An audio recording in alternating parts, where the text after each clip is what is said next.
There must be some mistake. I didn't order. It's good to see you, Katie. How's my baby sister doing? Craig.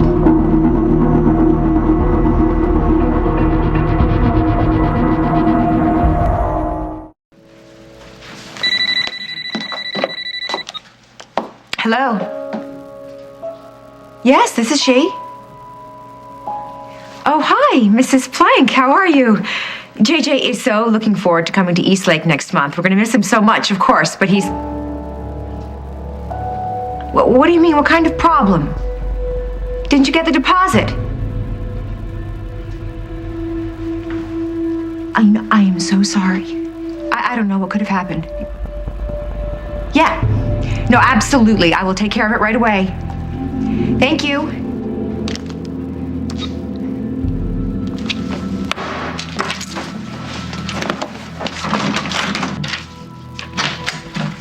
Hey, Jack. That doesn't look like any fun. It's not. That's why I called you. You're in trouble, are you? No, nothing long term. It's just that, well, a couple of things happened unexpectedly, and I need you to cover me for a couple of weeks. JJ got into boarding school. Boarding school? Yeah, he applied himself to Eastlake Academy, and he got in. He got accepted, and he got a scholarship and everything.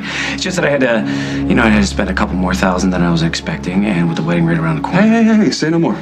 How much you need? 5,000 should cover it, yeah. Huh? You got it. What is your budget?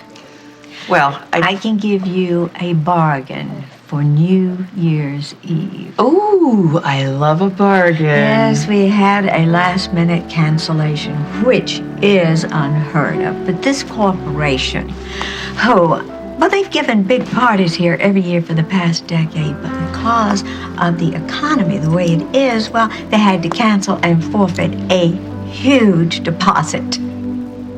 Define huge. Well, it was painful, but we can use this to your advantage.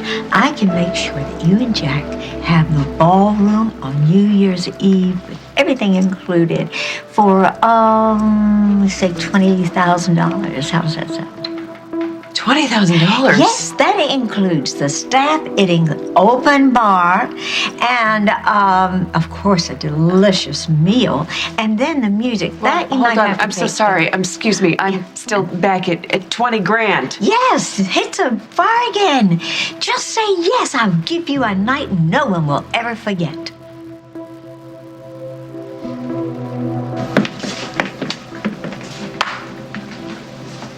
Is that a takeout menu? It's a warrant for your arrest, Brett. You don't have to do this. Katie's gonna be back soon. Katie asked me for time, and against my better judgment, I gave it to her. I can't stall this any longer. Why? I'm not going anywhere.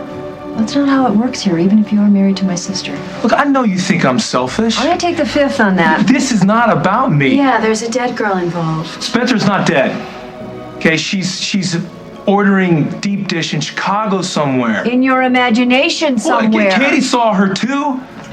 So what do you think? Like we're having some sort of married couple hallucination or something? Come on. I mean, I'm just asking for a little bit more time. You won't have to arrest me. Margot, please. Spencer is alive. Brad, repeating it over and over again isn't gonna make it true. Her body's been ID'd. The evidence against you is solid. Brad Snyder, you're under arrest for the murder of Spencer McKay. You have the right to remain silent. Just wait. Katie was afraid for me to tell you this before, but now I have no choice. Brad, please stop Look, she was stalling. getting instant messages about Spencer. From whom? We don't know, but this computer guy is running the whole show. How are you so sure it's a guy? Well, whoever it is. I mean, he's behind everything that's happened with me, with Spencer, with Henry. I mean, he's been pulling all our strings since the very beginning.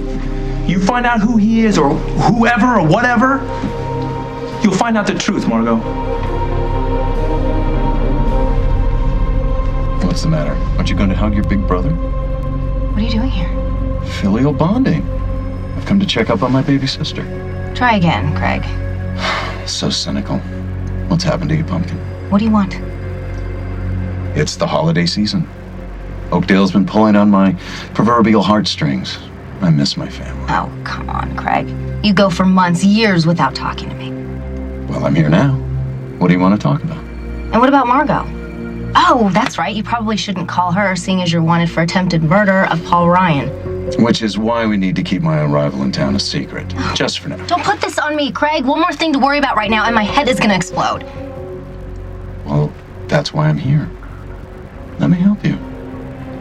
Who said I needed help? Oh, I heard you and Brad were in trouble. I can fix that. You don't know anything about it. And how could you possibly... Oh my God. The mystery messages. They were from you.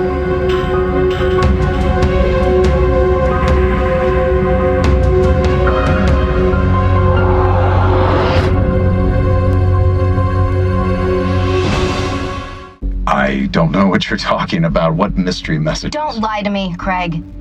You set Brad up, didn't you? And Henry, too.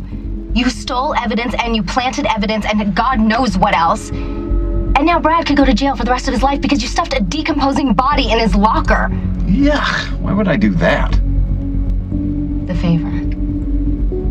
In the first instant message, you said that you would help Brad out of the situation he was in, but you would want a favor in the future. Time and deed to be determined. Oh, I would have never, ever agreed to this if I knew my own brother was blackmailing me. I understand why you might suspect that I would be behind such an elaborate undertaking, but I assure you, I had nothing to do with it. I can, however, help you and your husband out of the corner you find yourself painted into. Don't play me, Craig. You did all of this. You set up Brad, and you... Oh my God. You killed Spencer, or whoever that poor... I believe the words you're looking for are rotting corpse. Right. You killed her, and you stuffed her in Brad's locker and left her there to rot. You're a murderer. I'm not a killer. That poor creature was dead long before she came into my possession. It's not Spencer, is it? No, just the understudy. I cannot believe I have such an awful person for a brother. Oh, stop being so dramatic. It's all fixable. Brad and Henry will get off with my help, so no harm, no foul. Normalcy will be restored, and everyone will go back to living happily ever after. Except you. You'll be in jail, because I'm going to tell Margot everything you did. No, you won't. Really? How are you going to stop me? If you go to the police, I will simply disappear, and Brad will stay in jail for the rest of his life. Danny, tell her. Danny, you knew about this? Katie and Brad came to me with their theory. No, it's more than a theory. Why did you not pass the information up through the chain of command? I checked it out myself. The information went nowhere. You gave up too easy. Okay, I traced this guy's ISP to a computer cafe in Berlin. Well, computer geeks can make things look like they come from anywhere they want. I mean, hell, we even did a show about it in Oakdale Now. The information was a dead end. Okay. I didn't want to waste your time. Okay, what about this? Every time we disobey computer guy, something bad happens. Like what? Well, like the time you found that the scarf in Henry's room that was planted. This guy is yanking your chain. Or you are. We weren't supposed to tell the police, but now that we have, he's gonna take it out on us.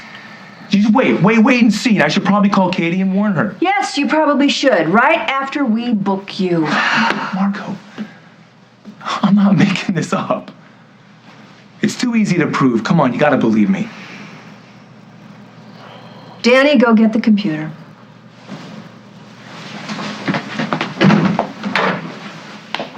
It's good to see you happy. It's good to be happy for a Just don't change. screw it up. Okay? Hey, not me. You kidding? Of course, some things are genetically predisposed, right? Well, if being a good or bad husband was just a matter of DNA, life would be a lot simpler. But a lot less interesting. Hey, we gotta learn from our mistakes, right? Our many, many, many mistakes. Yeah, well, Janet makes it easy. I want her to have what she wants. Yeah, that's the key to a good marriage. Give her what she wants. See you around. Miss Grimaldi. Please call me Lisa. Okay, Lisa. Good. $20,000 is really a lot of money. But darling, it comes, it's like writing a check. The pain is in writing it. Once it's over, it's forgotten. It's like childbirth. Do you have children? Yes. Because I remember every vivid contraction. And it was well worth it, wasn't it? So, Janet, take the plunge. You will not regret it. You're right. I have waited my whole life for this. You're right. What the heck happened? Hi, Carly. I just got a call from Eastlake, Jack. They told me that your check bounced. I told you not to send that for a few days. I told you that I had to overnight it. Do you have any idea how humiliating it was to get a phone call like that? I'm sorry. I thought you were going to ask Janet to return that dress. No, I never said I was going to do that. Just tell the school to redeposit it. The money should be there. And where is that money going to come from? I got a loan. Not that it's any of your business. So now you're going to be paying interest. I borrowed the money from Holden. Wow. I'm really shocked that you would involve Holden in your financial problems. Excuse me. I'm telling you, Jack, A couple of unexpected that woman is dragging you and therefore our children straight toward disaster.